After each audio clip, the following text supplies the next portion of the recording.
الحمد لله رب العالمين والصلاة والسلام على خاتم النبيين سيدنا ومولانا محمد وعلى آله وأصحابه أجمعين. أما بعد فأعوذ بالله من الشيطان الرجيم. بسم الله الرحمن الرحيم. ألا إن أولياء الله لا خوف عليهم ولا هم يحزنون. وقال تعالى: قل إن صلاتي ونسكي ومحياي ومماتي لله رب العالمين. وقال تعالى: إن الله وملائكته يصلون على النبي يا أيها الذين آمنوا صلوا عليه وسلموا تسليما. اللهم صل على سيدنا مولانا محمد وعلى آل سيدنا مولانا محمد وبارك وسلم. الصلاة والسلام عليك يا سيدي يا رسول الله وعلى آلك وأصحابك يا سيدي يا حبيب الله. الصلاة والسلام عليك يا سيدي يا نبي الله وعلى آلك وأصحابك يا سيدي يا رسول الله. السلام علیکم ورحمۃ اللہ وبرکاتہ.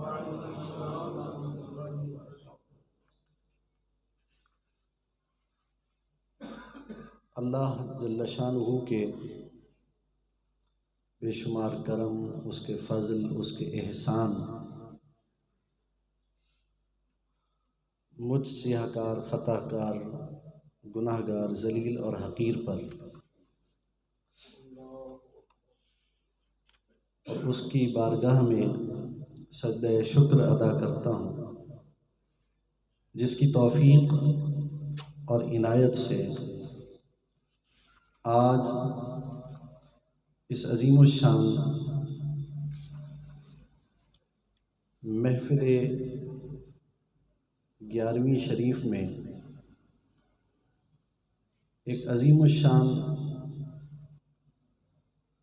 باوقار علمی درسگاہ میں اور ایک صاحب علم و کرامت ولی کے دربار پر حاضر ہوں. اللہ تعالیٰ اس حاضری کو اپنی بارگاہ میں قبول فرمائے. جید علماء کرام، فضلاء، مشائخ اعظام اور پیر طریقت، راہبر شریعت، عالم باعمل، اخلاق حسنہ کے پیکر حضرت قبلہ پیر محمد ضیاء المصطفیٰ صاحب دامت برکاتہم العالیہ، آج کے دن میں آپ کے ساتھ دوسری ملاقات کا شرف حاصل ہوا ہے. اور آج یہاں آپ حضرات کی زیارت ہوئی ہے اور ان عظیم الشان طلباء کی زیارت ہوئی ہے. آپ ہستیوں سے ملاقات کا شرف حاصل ہوا ہے. یہ ساری سعادتیں جو مجھے ملی ہیں، میں تو گناہ گار ہوں، مجھ سے کیا سعادت آپ کو حاصل ہوگی؟ ذلیل اور حقیر بندہ ہوں اللہ کا. یہ جو ساری سعادت میں نے سمیٹی ہے، اس کا سہرا اس عظیم الشان شخصیت کے سر ہے جو رسول اللہ صلی اللہ علیہ وآلہ وسلم کے اخلاق کا نمونہ ہے. میری مراد حضرت علامہ پروفیسر ڈاکٹر محمد معاذ احمد صاحب قادری دامت برکاتہم العالیہ ہیں، جو سراپا محبت ہیں، اور میری دل سے دعا ہے اللہ تعالیٰ ان کو اور ان کی نسلوں کو تا قیامت آباد و شاد رکھے۔ برادران عزیز، علماء ذی وقار، ایک طالب علم ہوں، اور طالب علموں کے ساتھ ہم کلام ہوں۔ علماء میرے سامعین نہیں ہیں، میں خود ایک طالب علم ہوں۔ قرآن مجید فرقان حمید ہماری ہدایت کے لیے اللہ تعالیٰ نے نازل فرمایا ہے، اور ہدایت کے مختلف مدارج ہیں، درجات ہیں۔ اس پر میرا ایک آرٹیکل شائع ہوا ہے آج سے تقریباً 9 یا 10 سال پہلے۔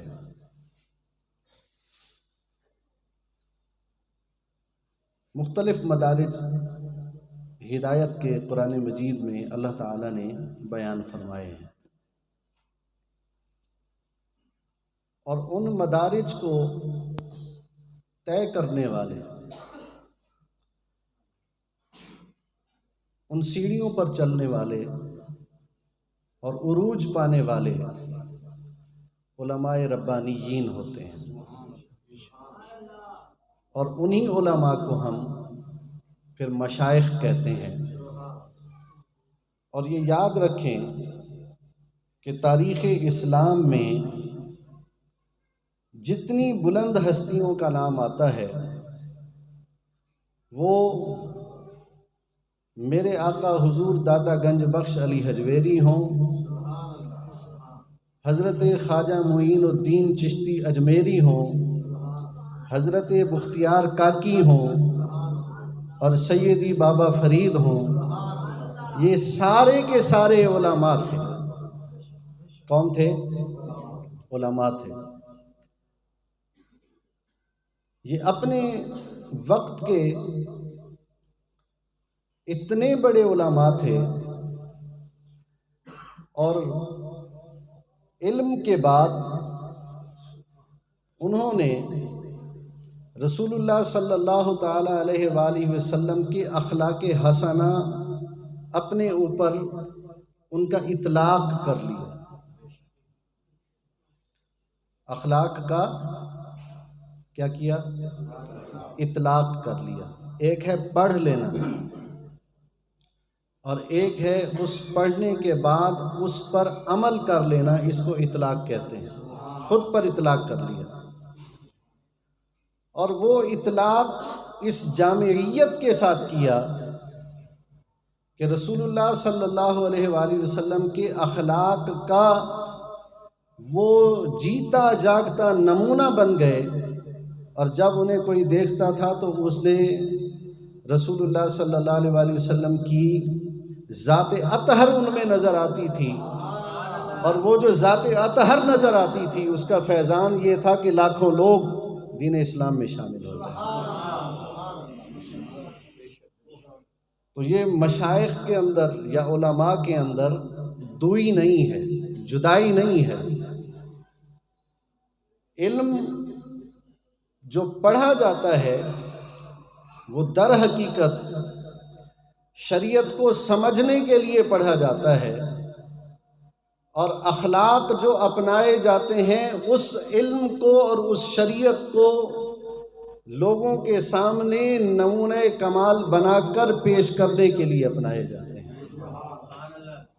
تو یہ جو صوفیاء کرام ہیں، یہ جو مشائخ اعظام ہیں، یہ در حقیقت علماء ربانیین تھے۔ اور آج میں حضرت سے بات کر رہا تھا، ڈاکٹر محمد معاذ صاحب سے، تو میں نے پوچھا کہ آپ کشف المحجوب کا مطالعہ کرتے ہیں؟ تو فرمانے لگے کہ ہاں میں کرتا ہوں۔ میں نے کہا آپ کشف المحجوب کا مطالعہ ایک اور انداز میں کریں، اور کشف المحجوب کے جو کشف ہیں اس میں جو پہلا کشف ہے اس سے ذرا اس کو اپنی ذات کے اوپر اس کا اطلاق کر کے دیکھیں کہ کس طرح اس عالم ربانی نے، اس شیخ روحانی نے بیان کیا ہے کہ اللہ کا بندہ بنتے کس طرح سے، تو پھر آپ کو سمجھ آئے گی کہ یہ جو صوفیاء کرام ہیں، یہ جو مشائخ اعظام ہیں، یہ صرف معرفت کی باتیں ایسے ہی نہیں کرتے، بلکہ دین کے اندر ڈوب کر معرفت کی باتیں بیان کرتے ہیں۔ وقت تھوڑا ہے، نماز بھی ہم نے ادا کرنی ہے، اور میں کوشش کروں گا کہ بہت جلد اپنی بات کو ختم کر لوں۔ میرے دوستو، 9 بیماریاں ایسی ہیں جو ہمارے اخلاق کو خراب کرتی ہیں۔ کتنی بیماریاں ہیں؟ 9 بیماریاں۔ میں 9 تک پہنچا ہوں، اس سے آگے مزید انشاءاللہ تعالی وہ بھی دریافت ہو جائیں گی۔ 9 بیماریاں ایسی ہیں۔ اخلاق کی 2 قسمیں ہیں، ایک کو ہم فضائل اخلاق کہتے ہیں، ایک کو رذائل اخلاق کہتے ہیں۔ فضائل اخلاق وہ خوبیاں ہیں جنہیں اپنانا ضروری ہے، اور رذائل اخلاق وہ چیزیں ہیں جنہیں ترک کرنا ضروری ہے۔ سچ یہ فضائل اخلاق ہے، جھوٹ یہ رذائل اخلاق ہے۔ لیکن 9 بیماریاں اس کے علاوہ ہیں۔ میں زیادہ تفصیل میں نہیں جاؤں گا، اور ان 9 بیماریوں کو اللہ تبارک و تعالی نے قرآن مجید میں بیان فرمایا ہے۔ پہلی جو بیماری ہے وہ ہے الزیغ۔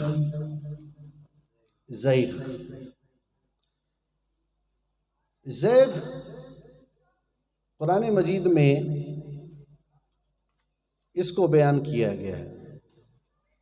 اعوذ باللہ من الشیطان الرجیم، فَأَمَّا الَّذِينَ فِي قُلُوبِهِمْ زَيْغٌ فَيَتَّبِعُونَ مَا تَشَابَهَ مِنْهُ ابْتِغَاءَ الْفِتْنَةِ وَابْتِغَاءَ تَأْوِيلِهِ۔ زیغ ایک بیماری ہے۔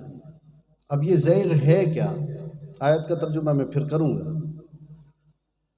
اور کوشش کرتا ہوں کہ صرف اسی کو بیان کروں، اور اس کے بعد 1-2 اور باتیں کر کے آپ کی سماعتوں کو زیادہ تکلیف نہ پہنچاؤں۔ امام اصفہانی نے المفردات میں لکھا ہے کہ زیغ کیا ہے؟ المیل عن الاستقامہ، استقامت سے روگردانی کرنا، اس کو زیغ کہتے ہیں۔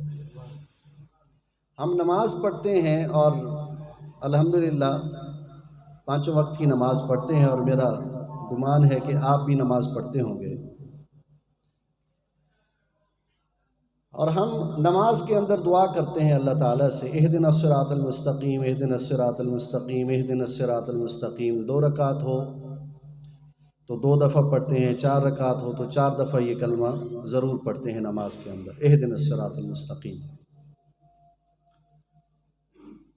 اب ہم نماز پڑھ رہے ہیں، اور نماز پڑھتے ہوئے مسلسل یہ کلمہ بار بار اپنی زبان سے ادا کر رہے ہیں، لیکن استقامت پر نہیں ہوتے، صراط مستقیم پر نہیں ہوتے۔ کبھی غور کیا ہے کہ ہم نماز کس طرح سے ادا کرتے ہیں؟ ہمارا دھیان کہاں ہوتا ہے، ہماری توجہ کہاں ہوتی ہے، ہمارا دل کہاں ہوتا ہے، ہماری آنکھیں کہاں ہوتی ہیں؟ میں نماز پڑھ رہا ہوں، اللہ اکبر کہہ کے ہاتھ باندھ رہا ہوں، ہاتھ باندھنے کے بعد میرے دل میں ایک خیال آتا ہے، وہ جاتا ہے، پھر دوسرا خیال آتا ہے، وہ جاتا ہے، تیسرا آتا ہے، وہ جاتا ہے۔ فٹافٹ میں نماز پڑھتا جاتا ہوں، ان آیتوں کو دہراتا چلا جاتا ہوں، پھر رکوع میں جاتا ہوں، پھر میں کھڑا ہو جاتا ہوں، پھر میں سجدے میں جاتا ہوں، پھر میں تشہد میں بیٹھتا ہوں، سلام پھیر کے دعا مانگ کے میں فارغ ہو کے چلا جاتا ہوں۔ لیکن اس نماز کا اثر میری روح پر نہیں ہوتا۔ نماز میں پڑھ رہا ہوں، اور میں پہلے آپ حضرات کے سامنے ہاتھ جوڑ کے عرض کر رہا ہوں، یہ اس کا اطلاق میں اپنے اوپر کر رہا ہوں، آپ پہ نہیں کر رہا، میں بہت گناہ گار آدمی ہوں بھئی۔ میں نماز پڑھ رہا ہوں، نماز کے اندر اہدنا الصراط المستقیم، اہدنا الصراط المستقیم، اے اللہ مجھے ہدایت کی راہ عطا فرما دے، سیدھی راہ عطا فرما دے، سیدھا راستہ دکھا دے۔ میں رسمی کلمات اپنی زبان سے ادا کر رہا ہوں، لیکن میرا دل اپنے رب کی بارگاہ میں نہیں جھک رہا، میری سوچ اپنے رب کی بارگاہ میں نہیں جھک رہی، میرا خیال اپنے رب کی طرف متوجہ نہیں ہو رہا، میری آنکھیں شرم نہیں کر رہی، میرے کان شرمندہ نہیں ہو رہے، میری زبان شرمندہ نہیں ہو رہی، میرے اعضائے بدن شرمندہ نہیں ہو رہے، یہ پوری طرح اللہ کی اطاعت میں نہیں آ رہے۔ اسی کو علماء فرما رہے ہیں یہ الزیغ ہے۔ یہ کیا ہے؟ الزیغ، استقامت میں نہیں آ رہے، صراط مستقیم پہ نہیں آ رہے، یہ ادھر ادھر بھٹک رہے ہیں، ادھر ادھر بھٹک رہے ہیں۔ اور صوفیاء کیا کرتے ہیں، مشائخ ربانی کیا کرتے ہیں، علماء ربانی کیا کرتے ہیں، وہ اس زیغ کو اپنے دل و دماغ سے نکال کر ایک طرف ڈال دیتے ہیں، نکال کر ایک طرف ڈال دیتے ہیں۔ اللہ اکبر۔ دو مثالیں اسی کے ساتھ متصل دوں گا اور پھر بات کو ختم کر دوں گا۔ حضور بابا فرید الدین گنج شکر رحمۃ اللہ تعالی، کافی دیر آج ان کے قدموں میں بیٹھنا نصیب ہوا، اور اس کا کریڈٹ بھی حضرت ڈاکٹر صاحب قبلہ کو جاتا ہے۔ بڑی مشہور روایت ہے، بڑے بڑے علماء اس کو بیان کرتے ہیں، خطیب اس کو بیان کرتے ہیں۔ حضرت نماز کے لیے کھڑے ہوتے ہیں، ہاتھ اٹھاتے ہیں تکبیر کے لیے اور ہاتھ نیچے کر دیتے ہیں اور فرماتے ہیں کہ آج نماز نہیں ہو رہی۔ آج میری اس گفتگو سے تھوڑا سا ایک پیغام لے کے جائیے گا، نماز نہیں ہو رہی۔ دوسری مرتبہ پھر کوشش کرتے ہیں، ہاتھ اٹھاتے ہیں تکبیر تحریمہ کے لیے، پھر ہاتھ چھوڑ دیتے ہیں، فرما رہے ہیں آج نماز نہیں ہو رہی ہے۔ تیسری مرتبہ پھر ہاتھ اٹھاتے ہیں، پھر ہاتھ چھوڑ دیتے ہیں، فرماتے ہیں آج نماز نہیں ہو رہی۔ اپنے خلیفہ، اپنے غلام، ان کو بلاتے ہیں، فرماتے ہیں کہ بابا یہ بتاؤ کہ آج کچھ پیسے آئے تھے، وہ پیسے تقسیم کر دیے ہیں یا نہیں کی؟ آج ہم پیسے کے پجاری ہیں، میں بھی پیسہ پیسہ کرتا ہوں، پوری دنیا پیسہ پیسہ کرتی ہے، بس پیسہ چاہیے۔ نماز میں بھی یہی پیسہ چل رہا ہوتا ہے۔ 40 سال سے زیادہ میری عمر ہے، اور جو 40 سے اوپر ہیں ان کو اپنی فکر کرنی چاہیے کہ کس وقت موت آ جائے گی۔ فرماتے ہیں پیسے آئے تھے، اشرفیاں آئی تھیں، وہ تقسیم کرنے کے لیے تمہیں دی تھی، یہ بتاؤ کہ وہ کہاں ہیں؟ حضور تقسیم کر دی۔ کیا کر دی ہیں؟ تقسیم کر دی ہیں، ساری کی ساری تقسیم کر دی ہیں۔ فرمایا ہاں جی تقسیم کر دی۔ فرمایا پھر نماز کیوں نہیں ہو رہی؟ حضرات توجہ فرمائیں، نماز کیوں نہیں ہو رہی؟ ساری تقسیم ہو گئی تو بندے اور بندے کے رب کے درمیان وہ جو حجاب پیدا ہو رہا ہے وہ اشرفیوں کی وجہ سے ہو رہا ہے، وہ مال کی وجہ سے ہو رہا ہے، وہ پیسے کی وجہ سے ہو رہا ہے۔ آج تک تو ایسا نہیں ہوا کہ بندے اور رب کے درمیان اشرفی آ جائے، پیسہ آ جائے۔ آج پیسہ میرے سامنے کھڑا ہوا ہے، مجھے لگتا ہے کہ کہیں پہ پیسہ رہ گیا، جاؤ تلاش کرو۔ وہ جاتے ہیں، جا کے تلاش کرتے ہیں، پھر آتے ہیں، حضور سارا تقسیم ہو گیا، کوئی نہیں ہے۔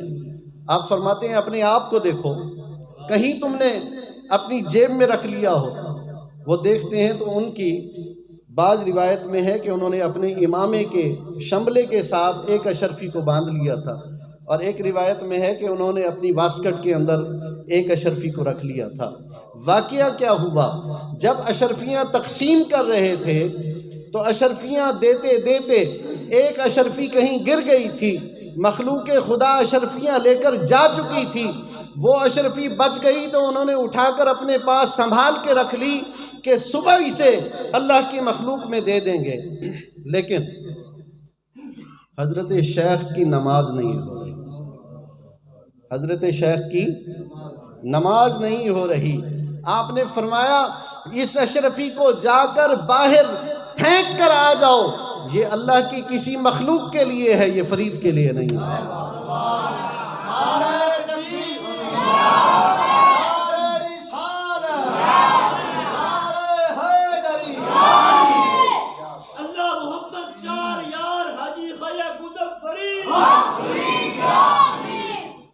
میرے دوستو، یہ سنت انہوں نے کہاں سے حاصل کی؟ کبھی اس پر غور کیا؟ کبھی سوچا ہے؟ پیسہ ضروری ہے، میرے لیے بھی ضروری ہے، آپ کے لیے بھی ضروری ہے،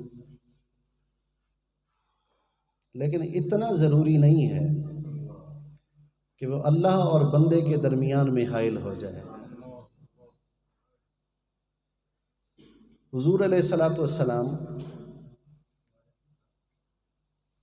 جب دنیا سے پردہ فرمانے لگے، جانے لگے، روایات میں اٹھا کے دیکھیں، حضور کے پاس ایک روایت میں آتا ہے کہ 60 درہم تھے اور ایک روایت میں آتا ہے کہ 60 دینار تھے. 60 درہم تھے یا دینار تھے. ایک دینار اس زمانے کا وہ 10 درہم کے برابر ہوتا تھا. اب وہ یہ 60 دینار یا 60 درہم ہیں، وہ حضور علیہ الصلوۃ والسلام نے اس حالت میں، بخاری شریف پڑھنے والے اور پڑھانے والے، اور الحمدللہ میں نے بھی دورہ حدیث کیا جب حضرت علامہ غلام رسول سعیدی صاحب رحمۃ اللہ تعالی علیہ کے پاس، تبیان القرآن تو دیکھی ہوگی کسی نے، براہ راست میں نے دورہ شریف ان سے جب پڑھا تو وہ جو 60 دینار بچ گئے، میرے آقا صلی اللہ تعالی علیہ وآلہ وسلم نے فرمایا جاؤ اسے تقسیم کر کے آؤ، جاؤ اسے تقسیم کر کے آؤ. تو حضرت بابا فرید نے وہاں سے اس سنت کو لیا اور اس حدیث کو، جسے حدیث جبریل یا حدیث احسان کہتے ہیں، اور وہ جو احسان کا اعلیٰ ترین مرتبہ ہے وہ کیا ہے؟ ان تعبد اللہ کأنک تراہ فإن لم تکن تراہ فإنہ یراک. تو اپنے رب کی بندگی اس طرح کر گویا اپنے رب کو دیکھ رہا ہے. علماء فرماتے ہیں لا تدرکہ الابصار، اللہ کو کوئی نہیں دیکھ سکتا ہے، یا ایسے نہیں ہے؟ قرآن کی آیت ہے نا، لا تدرکہ الابصار، آنکھیں اس کا درک نہیں کر سکتی، آنکھیں نہیں کر سکتی نا، اور وہ تو کروا سکتا ہے. وہ کرا سکتا ہے یا نہیں کرا سکتا؟ میری بات پہنچی نہیں آپ تک. بھئی یہ آنکھیں کر نہیں سکتی. کیوں نہیں کر سکتی؟ میں ہوں مخلوق، میں خود سے نہیں دیکھ سکتا. وہ ان آنکھوں میں نور پیدا کرتا ہے تو میں آپ کو دیکھ رہا ہوں، آپ مجھے دیکھ رہے ہیں. اس لیے یہ جو درک کی قوت ہے بذات خود اس کے اندر یہ صلاحیت نہیں ہے کہ اللہ کو دیکھ سکے، لیکن جب وہ دکھانے پر آئے تو وہ اپنا آپ دکھا سکتا ہے. دکھانے پر آئے تو اپنا آپ دکھا سکتا ہے. وہ حضور کو معراج میں دکھا سکتا ہے، موسیٰ کو کوہ طور پہ دکھا سکتا ہے، محمد عربی کے غلاموں کو مسجد میں دکھا سکتا ہے.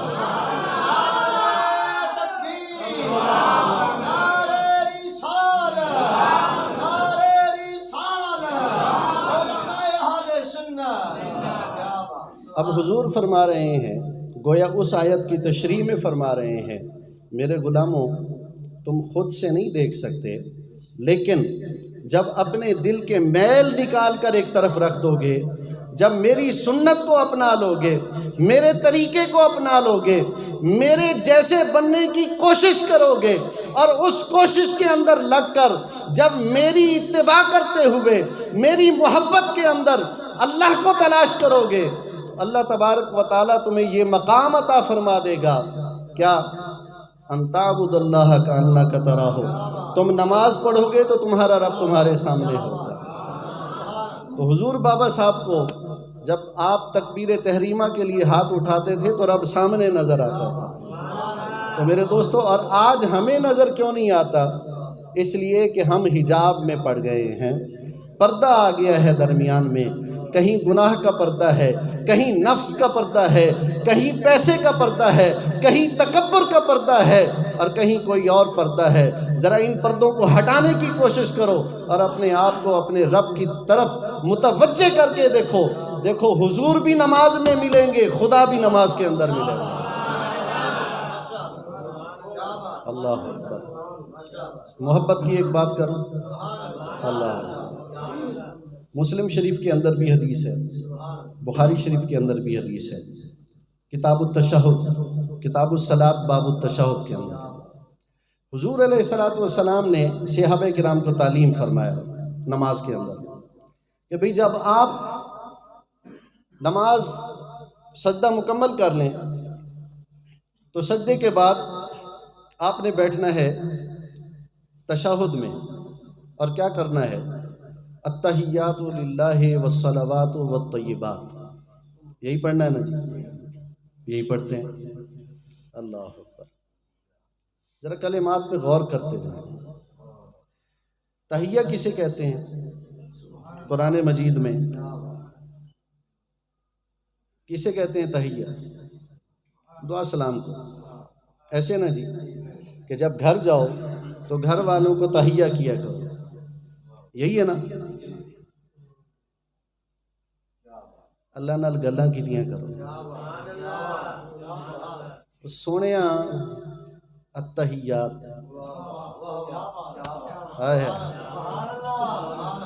ذرا توجہ تو فرمائیں، ذرا دیکھیں تو صحیح کیا باتیں ہو رہی ہیں۔ سونیاں تینوں سلام، یاری تے لاؤ نہ رب نال، تینوں سلام، تینوں طیبات، ساری پاکیزگی تیرے واسطے۔ جب یہ کر لو تو یہ تمہید باندھی جا رہی ہے۔ کیا کی جا رہی ہے؟ تمہید باندھی جا رہی ہے۔ میں نے بھی خطبہ پڑھا، الحمدللہ رب العالمین والصلاۃ والسلام علی خاتم النبیین، تمہید باندھی جا رہی ہے۔ اب نماز کی حالت میں، تشہد کی حالت میں اپنے سامنے بٹھا کے اور اپنی تعریف کروا کے اللہ فرما رہا ہے، پھر میرے محبوب کو اپنی آنکھوں کے سامنے رکھ کے کہو السلام علیکہ ایھا النبی ورحمۃ اللہ وبرکاتہ۔ کبھی اس طرح بھی نماز پڑھا کریں، پھر دیکھیں خدا بھی ملے گا، خدا کا مصطفیٰ بھی ملے گا، اور نماز میں ملیں گے۔ میں چشمے تصور میں حیرت میں ڈوب جاتا ہوں، روب جاتا ہوں، رونے لگ جاتا ہوں۔ پروردگار نماز تیری ہے، نماز کے اندر اپنے حبیب کو سلام کہلوا رہا ہے۔ اس سے بڑا شرک کیا ہوگا بھائی؟ مشرک کے فتوے لگانے والے اس سے بڑا شرک کیا تلاش کریں گے؟ نماز خدا کی، عبادت خدا کی، سلام مصطفیٰ کے، اور سلام غائب کے سیغوں میں نہیں ہے، سلام حاضر کے سیغوں میں ہے، مخاطب کے سیغوں میں ہے۔ اس طرح سلام کرو جیسے کملی والے کو دیکھ کر سلام کر رہے ہو۔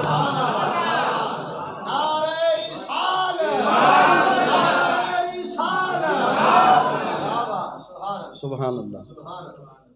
صرف ایک اس کے ساتھ ایک حدیث بیان کر کے اپنی بات ختم کرتا ہوں۔ کتاب الزہد باب التواضع، بخاری شریف، حدیث قدسی ہے، بڑی مشہور حدیث ہے۔ بس صرف اشارہ دوں گا اور اس کے بعد اپنی بات ختم کر دوں گا۔ یتقرب عبدی الیہ بالنوافل، بہت مشہور ہے، علماء اس کو بیان کرتے ہیں۔ اللہ تبارک و تعالیٰ ارشاد فرما رہے ہیں، اے میرے حبیب صلی اللہ علیہ وسلم، آپ میری یہ بات اپنے غلاموں تک پہنچا دیجئے۔ حدیث قدسی ہے۔ اچھا، حدیث قدسی جو ہے اس کے بھی بڑے رنگ ہیں،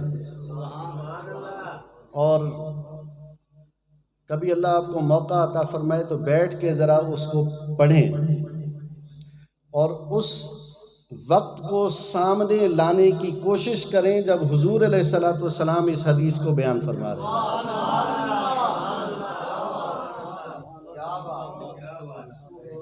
وحی نہیں ہے، وحی مطلوب نہیں ہے، قرآن نہیں ہے، وحی غیر مطلوب ہے۔ حضور علیہ السلام بیان فرما رہے ہیں، راوی حضور ہیں، فرمان خدا کا ہے، اور حدیث وہ ہے کہ فرمان مصطفیٰ کا ہے اور راوی صحابی ہیں۔ اب یہ حدیث قدسی ہے، اس فرق کو سامنے رکھتے ہوئے جب آپ پڑھیں گے حدیث قدسی کو، اس کے نکات اور اس کے اسرار کھلتے چلے جائیں گے۔ اللہ جل شانہ ارشاد فرما رہے ہیں، میرے پیارے حبیب صلی اللہ علیہ وسلم، آپ اپنے غلاموں سے فرما دیجئے،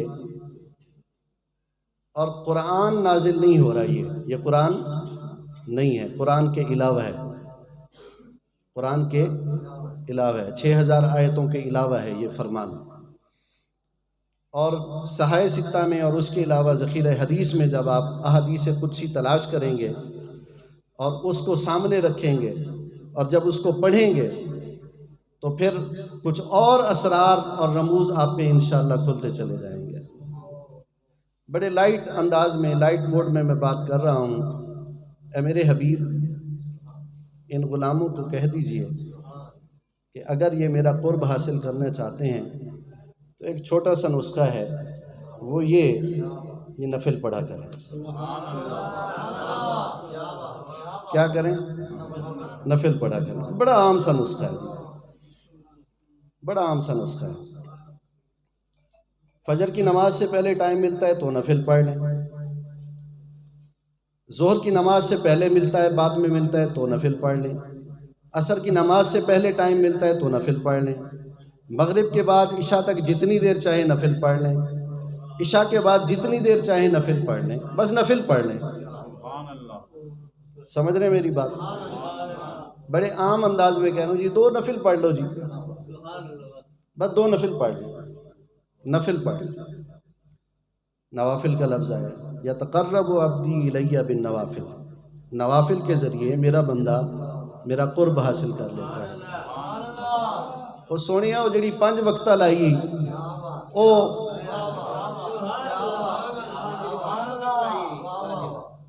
اتوں نہیں ملنا، کہندا اتوں بھی ملنا ہے لیکن اتوں زیادہ ملنا ہے، اتوں زیادہ ملنا ہے۔ بھئی وہ فرض ہے تو تسی آئے بڑی جلدی ہے، چھیتی چھیتی جناب اللہ اکبر نماز پڑھ لی تے گئے، ٹھیک ہے نا جی؟ تے ہون جڑے یہ 2 پڑھنے نا ذرا سرور نال پڑھو، ذرا سکون نال پڑھو، ذرا پیار نال پڑھو، ذرا دل لا کے پڑھو، مزے چک چک کے پڑھو، یاریاں لا کے پڑھو نا، تو ملے گا کیا؟ آہا، میں اس کے ہاتھ بن جاؤں گا، میں اس کے ہاتھ بن جاؤں گا۔ اللہ اکبر، ذرا توجہ فرمائیں، میں اس کے ہاتھ بن جاؤں گا، اس سے پکڑے گا، اس سے پکڑے گا۔ حضور چاند کو 2 ٹکڑے کر رہے ہیں، ہاتھ بن جاؤں گا، کھیلے گا، 2 ٹکڑے کرے گا، آئے ہے نہیں سمجھے؟ ہاتھ بن جاؤں گا، دریا میں ڈالے گا، 12 سال والی بیڑی باہر نکال کے لے آئے. نہیں پہنچی بات، سنیا نہیں پہنچی گل. بھئی ہاتھ بن جاؤں گا، قدرت، میری قدرت اس کے ہاتھوں میں آ جائے گی. آسمان پہ بھی اس کے ہاتھ چلیں گے، زمین پہ بھی اس کے ہاتھ چلیں گے. میں نے قدرت دی ہے.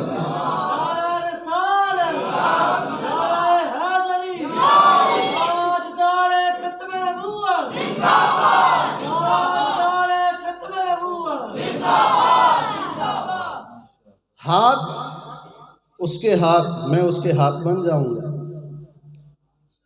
پھر میں اس کی آنکھیں بن جاؤں گا.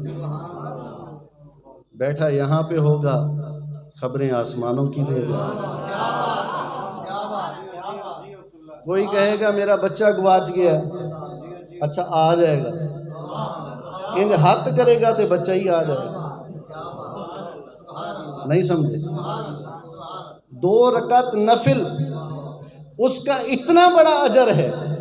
فرمایا میرے ساتھ لو لگا کے دیکھ، زبان تیری ہوگی، قدرت میری ہوگی، ہاتھ تیرا ہوگا، کام میرا ہوگا. فرمایا چلے گا تو زمین پر لیکن خدا چل رہا ہوگا. میرے دوستو، بس یہ 2 نفل کی یاری ان بزرگوں کو یہاں تک لے جاتی ہے. اللہ تعالیٰ مجھے اور آپ کو اس کی توفیق عطا فرمائے. اللہ تعالیٰ اس آستانے کو ہمیشہ آباد اور شاد فرمائے. اللہ تبارک و تعالیٰ یہاں پڑھنے والے طلباء کا مستقبل روشن فرمائے اور ہم سب کو ان طلباء کی خدمت کی توفیق عطا فرمائے. یہ جو مہمانان رسول ہیں، یہ جو پڑھتے ہیں، ان کے لیے سمندر کی مچھلیاں دعائیں کرتی ہیں، ان کے لیے فرشتے پر بچھاتے ہیں. ان کی بڑی عظمت ہے اللہ اور اس کے رسول کی بارگاہ میں. حضور علیہ الصلوۃ والسلام مسجد نبوی کے اندر تشریف لائے. ایک طرف لوگ ذکر کر رہے تھے، دوسری طرف بیٹھ کر علم بانٹ رہے تھے. حضور علیہ الصلوۃ والسلام نے اپنے آپ کو علم والوں میں شامل فرمایا یہ بہتر ہے، یہ جو ہیں یہ بہتر ہیں. ان مہمانان رسول کے ساتھ محبت کیجئے، ان کو احترام دیجئے، ان کو عزت دیجئے، ان کا خیال کیجئے. ان کا خیال کریں گے پروردگار آپ کا خیال کرے گا. ان کے ساتھ محبت کریں گے اللہ آپ کے ساتھ محبت کرے گا. ان کے لیے آسانیاں کریں گے اللہ تعالیٰ آپ کے ساتھ آسانیاں کرے گا. اللہ تعالیٰ تا قیامت اس آستانے کو آباد و شاد رکھے. یہاں کا فیض چاروں صوبوں کے اندر، پورے پاکستان کے اندر اور پاکستان سے باہر اللہ تعالیٰ پھیلائے. اور حضرت قبلہ پیر ضیاء المصطفیٰ صاحب، مصطفیٰ کریم کی روشنی، حضور کی روشنی، ٹھیک ہے نا جی. اچھا یہ جو لفظ ضیاء ہے، اس پر اور لفظ نور کے اوپر کبھی اللہ آپ کو توفیق دے تو کبھی مطالعہ کیجئے گا کہ اللہ تعالیٰ قرآن مجید میں نور کا لفظ بھی استعمال فرما رہا ہے اور ضیاء کا لفظ بھی استعمال فرما رہا ہے. فرق کیا ہے اس کے اندر؟ اللہ تعالیٰ ان کی روشنی ہمیشہ سلامت رکھے. مجھے اور آپ سب کو استفادہ کرنے کی توفیق عطا فرمائے. اور وہ طلباء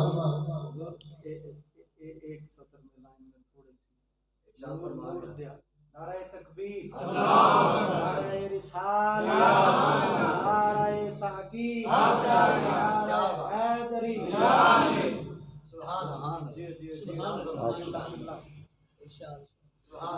اللہ اکبر. والشمس وضحاہا والقمر اذا تلاہا. ٹھیک ہے. اور ایک طرف ہے نور. سورج جو ہے اس کی جو روشنی ہے، ظاہر سی بات ہے کہ جب وہ روشنی پورے افق پر آ جاتی ہے تو وہ ہر چیز جو اندھیرے میں چھپی ہوئی ہوتی ہے اس کو ظاہر کر دیتی ہے. کیا کر دیتی ہے؟ ظاہر کر دیتی ہے. یہ ہے ضیاء، یعنی سورج کی روشنی کا صبح کے وقت جسے ہم چاشت کا وقت کہتے ہیں، اشراق کا وقت کہتے ہیں، اس وقت جو پھیلنا ہے اور پورے عالم کو جو منور کرنا ہے، یہ ضیاء کہلاتی ہے۔ یہ کیا کہلاتی ہے؟ ضیاء کہلاتی ہے، ٹھیک ہے جی۔ اور یہ جو نور ہے، اس نور کے اندر لطافت ہی لطافت ہوتی ہے۔ ضیاء کے اندر، اب اس کو ادھر نہیں لے جائیے گا، ضیاء کے اندر حدت ہوتی ہے۔ کیا ہوتی ہے؟ حدت ہوتی ہے، تمازت ہوتی ہے۔ لیکن وہ جو نور ہے اس کے اندر لطافت ہوتی ہے۔ اس کے اندر کیا ہوتی ہے؟ لطافت ہوتی ہے۔ جیسے چاند کی روشنی ہے، آفتاب کی جو روشنی ہے، یہ آفتاب کی روشنی نور کی مانند ہوتی ہے کہ اس کے اندر جب اس کو دیکھتے ہیں تو آنکھیں بند نہیں ہوتی، آنکھیں بند نہیں ہوتی۔ یہ بہت لطیف ہوتی ہے۔ اور یہ جو روح ہے ہماری جسم کے اندر، جو روح ہے، اس روح کو جذب یہ نور جذب کرتی ہے۔ روح ہماری کیا جذب کرتی ہے؟ نور جذب کرتی ہے۔ اور جسم ہمارا سورج کی روشنی کو جذب کرتا ہے۔ کس کو جذب کرتا ہے؟ سورج کی روشنی کو۔ تو سورج کی روشنی آسمان سے نیچے، کہاں پہ؟ آسمان سے نیچے۔ آسمان سے نیچے جتنا کچھ ہے اس کو منور کرنے کے لیے ہے، اور جو نور ہے وہ آسمان سے اوپر اور زمین سے نیچے جو کچھ ہے اس کو منور کرنے کے لیے۔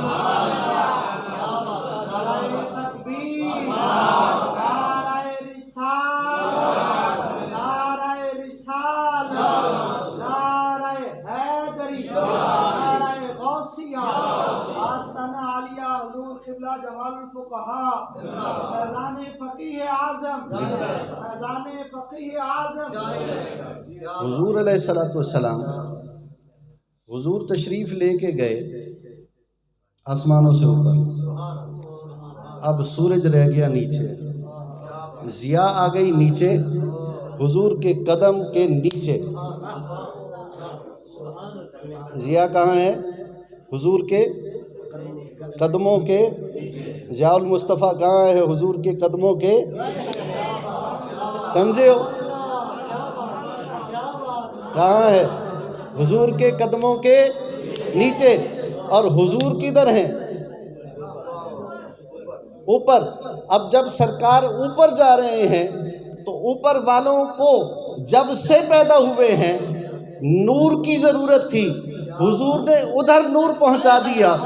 اور جو نیچے ہیں زمین کے نیچے، جب وہ زمین کے نیچے جاتے ہیں، حضور کے چاہے صحابہ حضور کے زمانے میں انتقال فرما گئے، حضور زمین کے اوپر، صحابہ زمین کے نیچے، لیکن فرشتہ آ کے پوچھتا ہے ما کنت تقول فی ھذا الرجل، اے صحابی بتا اس کے بارے میں کیا کہتا ہے۔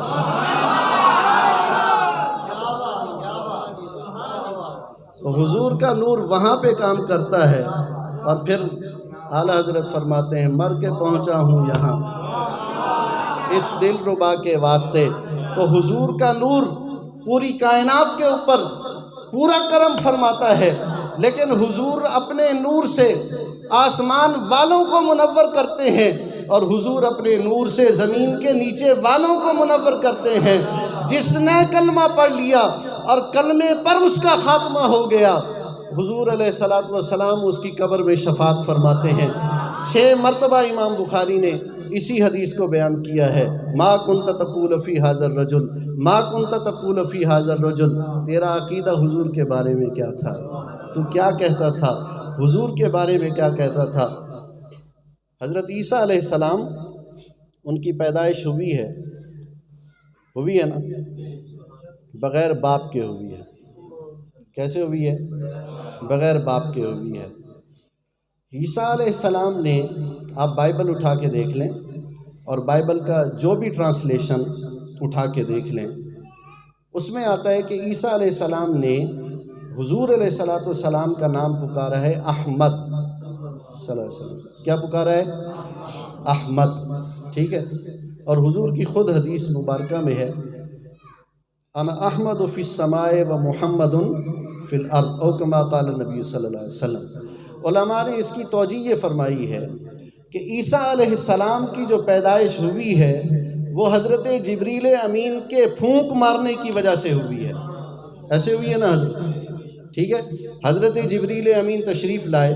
روایت میں ہے کہ انہوں نے سیدہ مریم کے آستین کے اندر پھونک مارا اور اس پھونک مارنے کی وجہ سے وہ حاملہ ہوئی اور حضرت عیسیٰ علیہ السلام پیدا ہوئے. اور حضرت عیسیٰ علیہ السلام جب پیدا ہو گئے اور جب انہوں نے بشارت دی اور قرآن میں وہ بشارت آئی تو انہوں نے فرمایا وَمُبَشِّرًا بِرَسُولٍ يَأْتِي مِن بَعْدِ اسْمُهُ احمد. میں تمہیں بشارت دیتا ہوں میرے بعد ایک عظیم الشان رسول آئے گا، اس کا نام ہوگا احمد. اللہ اکبر. علماء لکھتے ہیں انہوں نے محمد کیوں نہیں کہا؟ محمد کیوں نہیں کہا؟ احمد کیوں کہا؟ اللہ اکبر. فرمایا جبریل ہے نوری، جبریل ہے نوری، اور نوریوں میں حضور کا نام ہے احمد. اب جبریل نوری نے جب اپنی نور والی پھونک ماری حضرت مریم کے آستین میں تو وہ جو حمل آیا وہ بنا نوری. تو نوری نے سن رکھا تھا اس نبی کا نام آسمانوں پہ احمد ہے، اس کا نور آسمانوں پہ جب چمکتا ہے تو آسمانوں میں وہ احمد کے نام سے پکارا جاتا ہے. اس لیے حضرت عیسیٰ علیہ السلام نے فرمایا وَمُبَشِّرًا بِرَسُولٍ يَأْتِي مِن بَعْدِ اسْمُهُ احمد. اے لوگوں میں تمہیں جس کی بشارت دے رہا ہوں وہ کوئی عام شخص نہیں ہے، اس کے جھنڈے آسمانوں پر گاڑے ہوئے ہیں، ہر فرشتہ اس کو پکارتا ہے اور اس کا نام احمد وہاں پر لکھا ہوا ہے. وَمَا عَلَيْنَا إِلَّا الْبَلَاغُ الْمُبِينُ. فیضان احمد رضا.